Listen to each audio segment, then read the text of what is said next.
if you are a photographer or you're just starting to learn photography, or I suppose even more importantly, if you want to do artificial lighting in photography, then I promise you today's discussion is going to be beneficial.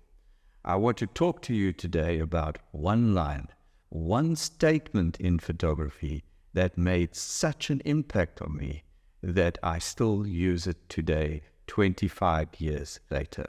My name is Martin Osner. I'm an artist and a fine art photographer. But today, if I may, I'd like to just remove my artistic cap and I'd like to replace that with a technical cap, if I may.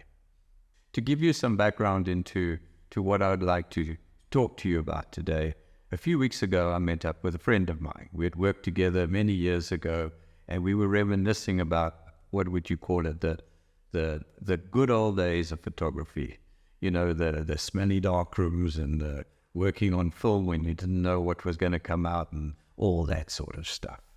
And while we were talking, the story I'd like to share with you today came up in conversation.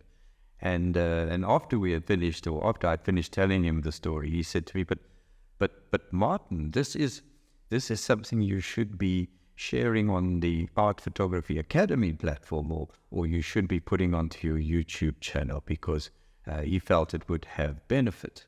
Well, he's going to be very proud of me, because that's exactly what I am going to do today.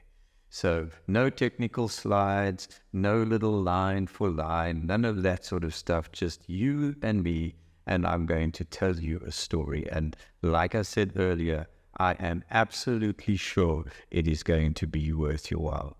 So to set the context and to give you some background, this story goes back 25 years, as I've said. It was, I think it was the 1998 or 1999. And just prior to that, I had co-founded the National College of Photography, and half of my day was spent lecturing students who spent a whole year with us as they learned commercial photography. So half the day teaching the students, the other half the day working in a commercial photography studio that I had. And one day, one of my assistants walked into my office and said to me, Martin, have you had a look at the quality of the portrait assignment which is coming back in? Now, this is classic portraiture, and I have found that our students really battled with classic portraiture because it was too formal. You know, they could be very creative if they were given the opportunity, but, you know, to follow guidelines wasn't that easy. And when I had a look at the project, I realized that it was not the posing or who they chose to photograph, it was the lighting. Lighting was the issue. So my assistant said to me, but don't you know of anybody who could maybe come out and give a workshop? Somebody who could come in and do a workshop with the students, a professional photographer who specializes in portraiture. Well, it's funny that he mentioned that, because I actually did know somebody. And during our time of teaching, I always used to encourage professional photographers to come in, and if they were willing to, share their knowledge with the students. I always found that our students, they sort of, they would listen to somebody from the outside a lot more intently than they would listen to either me or one of the other lecturers. So the person that I decided I would approach is a man by the name of Mr. Holmes. And Mr. Holmes was a professional photographer. He specialized in portraiture. He also did a whole lot of interior work, and he was an outstanding printer. And at that time, he was printing quite a lot of the work that we were producing in our own studio, family portraits and things like that. So I drove on over to him, and I walked in and greeted him, and I can remember this as if it was yesterday. I mean, there he was sitting, and in front of him was this huge print, and he was busy retouching the dust marks that we used to get when we used to print chemical prints. And he was retouching, and his glasses were on the end of his nose. And I walked in and I said, Mr. Holmes, I'm not here today to give you any work. I'm here to ask you for a really, really big favor. And he looked up at me and I said, would you mind coming across to the college and just giving a little workshop to some of my students and just show them how to shoot a portrait properly? He was pretty grumpy that day and he didn't really answer me, and he said he'd think about it. And, you know, the whole thing, if somebody says to you, well, they're going to think about it, it normally means no. So I hit it off and I thought, well, maybe he's not going to come through. But 3 days later, the phone rings. It's Mr. Holmes. Yes, Martin, he says, I would most certainly like to come and do a workshop for you. So we set a date and everything was fine. The morning before this workshop, my assistant walks in and says, Martin, what lighting do you think Mr. Holmes will be using? And I said, I don't know, because I've never been in a studio, shooting with him. So I'm not sure what he would like to use. So just put out everything. Let's not embarrass ourselves. And the studio we used for workshops was huge. You could drive a car into it. And we set up like a whole grandstand area where everybody could sit up and watch and see the whole thing happening. It was almost like if you follow the MasterChef series, it's like something like that, with everybody sitting there with their notepads and their pens, and the master is out in front busy giving the workshop. So I said to him, no, just take out enough lighting. And I promise you, he had strip lights, he had soft boxes, he had diffusers, he had a hazy light, he put out reflectors, he put out, you name it, it was there. And he packed it all into the one corner, and we were ready for the workshop.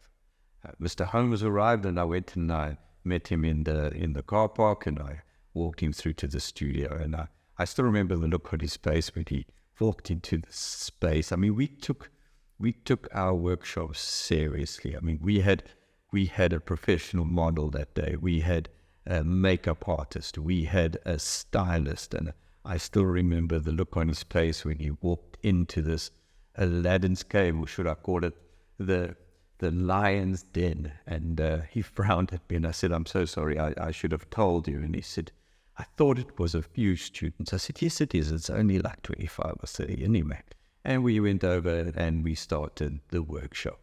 Initially, we just spoke about portraiture itself, and he spoke about all of the sort of the no-go areas when it came to classic portraiture, that you shouldn't be doing the whole thing about don't shoot up somebody's nose, don't amputate arms, don't all of that sort of thing. And then he finally got into discussing the lighting, and the model was brought in, and the model sat down for the shoot, and my assistant went to him and said, Mr. Holmes, what lighting would you like to use? And he said, well, what do you have? So he pointed out to the, where all the lighting was packed out, and he said, I packed out a whole lot of things there for you, just tell me what you need. And I remember he looked at him and he said, are you crazy? What is all this? No, man, he said, just bring me a medium-sized flash head, and bring me a reasonable-sized softbox and a reflector. And I promise you, with those three things, he went about shooting all different types of lighting setups. So uncomplicated, and yet so effective. He shot hard light, he shot soft light, he shot the Rembrandt triangle. I mean, 2 hours went by in a flash. And in that time, he never used anything else. And then it happened. There always has to be one, right? There always has to be one. And out there from the grad stand, one of my students, without putting up his hand or anything, just shouted out, but Mr. Holmes, there is so much more lighting there. What else are you going to show us today? Of course, there was a sudden hush, and he walked away from the camera, walked up to the little grandstand, and he said, who said that? And a hand goes up in the back, and he looks at him and he says, if God chose to light this planet with one light source, then what right do we have to use more than that? Of course, there was rapturous applause and laughter. And then he said to them, I am being serious. He said, there is no need for you to overcomplicate things. Of course, the next statement to come out from the very same person was, but Mr. Holmes, God didn't choose to light this earth with one light. He's lit it with two. There's the sun and the moon. And he looked back at him and he said, ignorance is bliss. I am using a single light source. And he pointed towards the studio light, and he said, that is the sun, and the reflector is the moon. And it's crazy how just that one statement of where he said that one light source, one reflector is all you need. And for days after that, I kept pondering on this statement. Now you must understand why it made such an impact on me, because when I started photography years before that, I couldn't rub two pennies together. And I put huge value on equipment, not only the quality of equipment, but the amount of equipment. So it was all about, next month I'll be able to buy another flash head. Next month I'll be able to buy another camera, another lens, whatever it was. And I built up the psychology that, the more you have, the more you use. So I would never set up in a studio with just a single light source. No, I had paid for that. I would definitely try to use more than that. And if it didn't work, well, I would eliminate. But I would certainly try with what I had. I never thought of going the other way around. And then it was shortly after that, I started to work with a single light source. And I did exactly what he said. I already understood light. So I just made sure I knew everything that I could do with a single light source. And you know what happened? Not only did my lighting improve, but the amount of time that it took to light a scene drastically reduced. And I can thank Mr. Holmes for that. My friends, if there's a lesson that I would like to bring across today, it is simply this. If you are a photographer and you are like me, where you use numerous light sources in a studio, take Mr. Holmes' advice and go and try a single light source and go and use a reflector and see what you can do with it. If you're a new photographer and you're getting into studio photography, do exactly the same. Get yourself a single light source and a reflector and find out everything there is to know about what you can do with that light source. Figure out the quality that you can get out of the light by looking at the direction that you use the light source for different angles. Look at the diffusion of the light source or the dispersion of the light source or the graduation of the light source, and look at the color that you can get out of a light source. But figure it all out using a single light source. And then, my friends, you earn the right to bring in another light source. And you only bring in another light source if you've tried everything you can. But you see, at the end of the day, even when it comes to lighting, simplicity is the key, and knowledge is the genius. And I hear you say, well, Martin, what is Mr. Holmes doing today? Well, I'm afraid to be the bearer of bad news, but Mr. Holmes is no longer with us. But I am almost sure if there's a place, and what could we call it? Let's just say photographic heaven. There you will find Mr. Holmes. And I'm almost sure he will still be sharing his knowledge and teaching people how to work with a single light source. Please let me know if you enjoyed today's discussion. Let me know if this story has been of benefit to you. Go well, and cheers for now.